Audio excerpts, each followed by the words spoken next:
तुम्हाला माहित आहे का आपली मतदार यादी नेमकी कशी तयार होते? चला सोप्या शब्दात बघूयात. स्टेप 1, घरोघर सर्वेक्षण. बूथ लेवल ऑफिसर्स म्हणजेच BLO प्रत्येक घराला भेट देतात. ज्यांचे वय 18 वर्ष पूर्ण किंवा जे नवीन गाव किंवा शहरात आले आहेत त्यांची माहिती घेतात.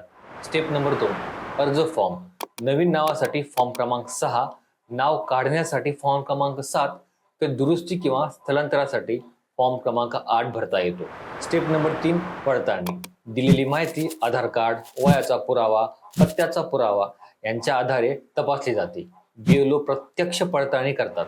स्टेप नंबर 4, मसुदा मतदार यादी. सगळी पडताळणी झाल्यावर एक मसुदा यादी प्रसिद्ध होते. या यादीत नागरिक चुका शोधू शकतात. स्टेप नंबर 5, दावा आणि हरकती. जर नाव राहून गेले असेल किंवा काही चुकीचे असेल तर नागरिक दावा हरकतींच्या कालावधीत तक्रार दाखल करू शकतात. स्टेप नंबर 6, अंतिम मतदार यादी. सर्व दुरुस्त्या झाल्यानंतर अंतिम मतदार यादी प्रकाशित होते. तुमचं एक मत लोकशाहीला मजबूत करतो आणि त्यामागे असतो एक मोठा प्रवास.